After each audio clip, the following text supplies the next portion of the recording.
Parliament ఎన్నికల్లో గెలిపే లక్ష్యంగా బీజేపీ అధిష్టానం పక్కా ప్రణాళికతో ముందుకు వెళ్తోంది. 400 సీట్లు సాధించడమే లక్ష్యంగా పెట్టుకున్నది. ఆ దిశగా ప్రయత్నాలు సైతం మొదలుపెట్టింది. ముఖ్యంగా ఈ ఎన్నికల్లో సౌత్ పై ఎక్కువ ఫోకస్ పెట్టింది. గెలుపు గుర్రాలను బరిలో పెట్టింది. ఈ క్రమంలో తెలుగు రాష్ట్రాల రాజకీయాలపై ప్రధాని మోడీ ఆసక్తికర వ్యాఖ్యలు చేశారు.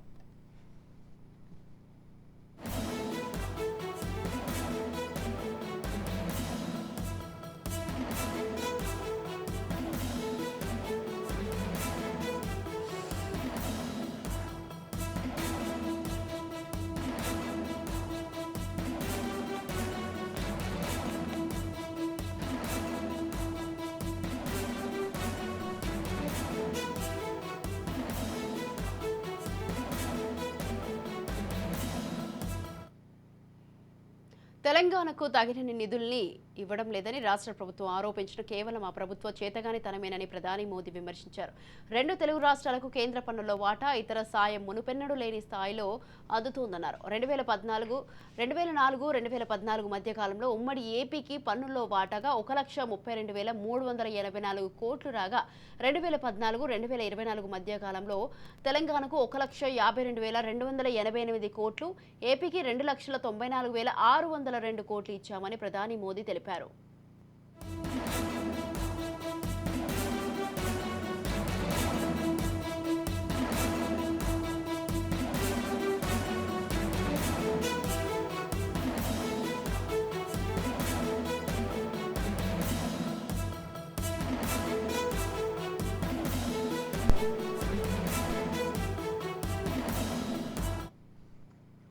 ఇక పోలవరం ప్రాజెక్టుపై ఏపీ ప్రజలకు ప్రధాని మోదీ హామీ ఇచ్చారు. ప్రాజెక్టు విషయంలో కట్టుబడి ఉన్నామన్నారు.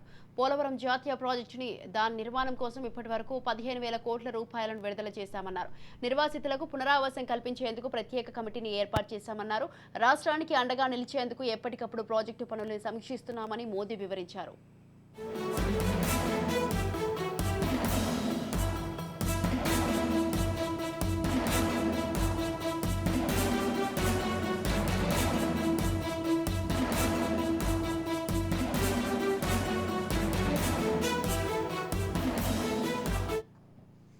తెలంగాణ ప్రజలు బీఆర్ఎస్ ను అధికారం నుంచి దించేయడానికి 10 ఏళ్లు సమయం తీసుకున్నారని అన్నారు. కానీ కాంగ్రెస్ విషయంలో అలా ఉండబోదని చెప్పారు.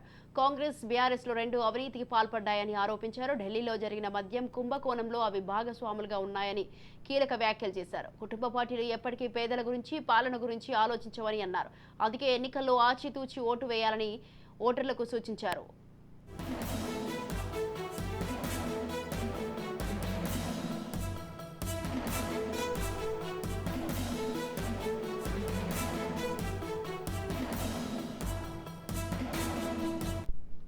పసుపు బోర్డు ఏర్పాటు పనులు శరవేగంగా జరుగుతున్నాయని ప్రధాని మోదీ తెలిపారు.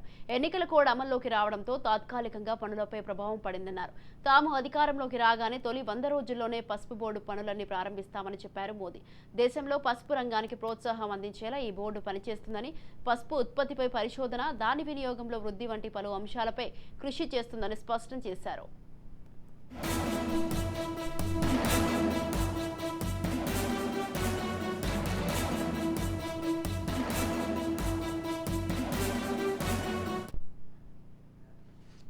ఇక కేంద్ర ప్రభుత్వం ప్రతిష్టాత్మకంగా చేపడుతున్న హైస్పీడ్ రైల్ కారిడార్లో భవిష్యత్తులో హైదరాబాద్ కూడా భాగం కానుందని ప్రధాని మోదీ తెలిపారు.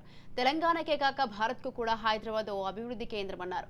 హైదరాబాద్ అన్ని వైపులా స్పీడ్ కారిడార్లకు అనుసంధానం చేయాలన్న ఆలోచన ఉందని, ఆ దిశగా కేంద్రం పనిచేస్తుందని చెప్పారు. ఇక వందే మెట్రో ప్రయోజనాలు కూడా హైదరాబాద్ పొందుతుందని తెలిపారు.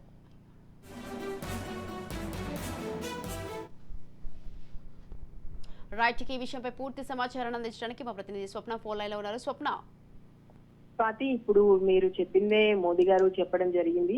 ఓవరాల్ గా చూసుకుంటే మోదీ చెప్పింది ఏంటంటే తెలంగాణకు సంబంధించి, ఏపీకి సంబంధించి చాలా కాన్సన్ట్రేషన్ అయితే చేశారని తెలుస్తుంది. మనం మోదీ వ్యాఖ్యల్ని ఒక్కసారి పరిశీలించగలిగితే దక్షిణాదిని చిన్న చూపు చూస్తున్నారు. బీజేపీ అంటే ఎప్పుడు నార్త్ ఇండియన్ పార్టీగానే పరిగణించేటువంటి పరిస్థితులు ఉన్నాయి. అండ్ లిటరేట్ కొంచెము బాగా చదువుకున్న వాళ్ళు, లేదంటే కాస్త హిందుత్వ భావజాలం ఉన్న వాళ్ళు వీళ్ళే బీజేపీకి అనుకూలంగా ఉంటారు అనేటువంటి ఏవైతే ఉన్నాయో వాటన్నిటినీ పటాపంచలు చేస్తూ మేము అందరి పక్షాన ఉంటాము, మాకు నార్త్ ఎంత ముఖ్యమో సౌత్ అంతే ముఖ్యం అని చెప్పేసి అయితే ప్రస్తుతం బీజేపీ చేస్తున్నటువంటి పనులను బట్టి తెలుస్తుంది. అటు ఇప్పుడు మనం చూసుకుంటే తెలంగాణ తీసుకున్నా, లేదంటే ఆంధ్రప్రదేశ్ తీసుకున్నా, తమిళనాడు తీసుకున్నా, కేరళ, ఇవన్నీ అంటే ఈ దక్షిణాది రాష్ట్రాలన్నింటినీ కూడా తీసుకుంటే ప్రతి రాష్ట్రం మీద పూర్తి స్థాయిలో కాన్సన్ట్రేషన్ చేసినటువంటి పరిస్థితి అయితే మనకు కనిపిస్తుంది.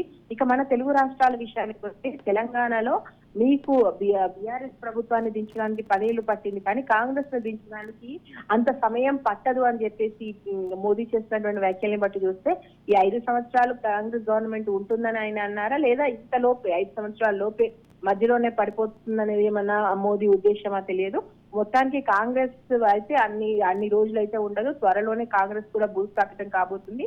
తెలంగాణలో కూడా బీజేపీ జెండానే ఎగరబోతుంది. That to be MP elections లో ఈసారి అత్యధిక స్థానాలు మావే, 12 పైగా సీట్లు సాధించి తీరుతాం, మాకు సర్వే రిపోర్ట్లు అనుకూలంగా ఉన్నాయని చెప్పేసి బీజేపీ పెద్దలు పదే చెప్తున్నటువంటి నేపథ్యంలో మీరు తెలంగాణకి ఏం చేశారు అనేటువంటి ఒక క్వశ్చన్ రేజ్ అవుతుంది. కాబట్టి దీనికి సంబంధించి ఇప్పుడు పసుపు బోర్డుకు సంబంధించి కానీ, గిరిజన యూనివర్సిటీకి సంబంధించి కానీ, హైదరాబాద్ చుట్టుపక్కల ఏర్పాటు చేసిన కారిడార్స్ కానీ, లేదా ఏవైతే ఈ రవాణాకు సంబంధించి రహదారుల నిర్మాణానికి సంబంధించి కానీ, మెట్రోపాలిటన్ సంబంధించి కానీ, ఏవైతే ఇప్పుడు 10 లక్షల కోట్లు బీజేపీ ప్రభుత్వం ఇచ్చిందని చెప్పిందో అది 2014తో పోల్చుకుంటే ఎంత ఎక్కువగా మోదీ వివరించడం జరిగింది.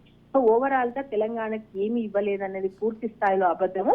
కని విని ఎరగని రీతిలో ఈ పోయిన మేము అధికారంలో ఉన్నటువంటి ఈసారి ఇచ్చినాము, తెలంగాణ అనేది మాకు స్పెషల్ ఇంట్రెస్ట్ అని చెప్పేసి మోదీ పూర్తి స్థాయిలో తెలంగాణలో మేము పాగా వేయడం పక్కా అనేటువంటి రీతిలో మాట్లాడడం జరిగింది.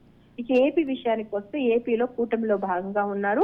ఏపీకి సంబంధించి అమరావతికి సంబంధించినటువంటి అంటే రాజధానికి సంబంధించినటువంటి ఓ రగడ నడుస్తూనే ఉంది. మరోవైపు ఈ బీజేపీ జనసేన కాంగ్రెస్ అనేవి బీజేపీ అనేవి పొత్తులో భాగంగా ఉన్నాయి. కాబట్టి పొత్తులో భాగంగా ఇప్పటికే టీడీపీ జనసేన పెట్టిన మేనిఫెస్టోను బీజేపీ మద్దతు ఇవ్వకపోయినప్పటికీ, దానికి మాకు ఏ సంబంధం లేదని చెప్పినప్పటికీ, బీజేపీకి సంబంధించినటువంటి మేనిఫెస్టోలో పూర్తి స్థాయిలో ఆంధ్రప్రదేశ్ కి సంబంధించి ఏ విధంగా డెవలప్ చేస్తాం, ఈవెన్ పోలవరానికి సంబంధించి రకరకాల ఆరోపణలు బీజేపీ మీద వచ్చాయి. కాబట్టి పోలవరాన్ని పూర్తి చేసేటువంటి బాధ్యత నాది.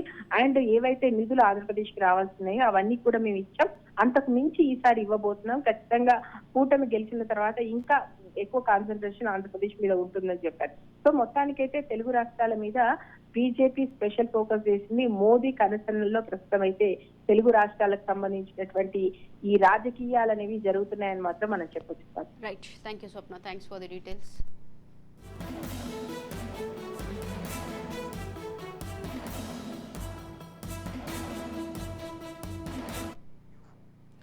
పార్లమెంట్ ఎన్నికల్లో గెలిపే లక్ష్యంగా బీజేపీ అధిష్టానం పక్కా ప్రణాళికతో ముందుకు వెళ్తోంది. 400 సీట్లు సాధించడమే లక్ష్యంగా పెట్టుకున్నది. ఆ దిశగా అయితే ప్రయత్నాలు సైతం మొదలుపెట్టడం జరిగింది. రైట్, ఈ విషయంపై పూర్తి సమాచారాన్ని అందించడానికి మా ప్రతినిధి శ్రీరామ్ ఫోన్ లైన్లో ఉన్నారు. శ్రీరామ్. స్వాతి, తెలుగు రాష్ట్రాలపైన ప్రధాని నరేంద్ర మోడీ ప్రత్యేకంగా దృష్టి సారించారు. ఈ కోవలోనే 2 రోజుల్లో ఆయన ఏపీలో పర్యటించనున్నారు. ఏపీలో పర్యటించడానికి ముందు 2 తెలుగు రాష్ట్రాలపైన ఆయన ఆసక్తికరమైన వ్యాఖ్యలు చేయడం జరిగింది. ప్రధానంగా 2004, 2014 మధ్య కాలంలో ఉమ్మడి ఏపీకి ఇచ్చిన దానికంటే కూడా 2014 నుంచి 2024 మధ్యలో బీజేపీ ప్రభుత్వమే 2 తెలుగు రాష్ట్రాలకు అత్యధిక కేటాయింపులు చేసిందని గణాంకాలతో సహా చెప్పడం జరిగింది.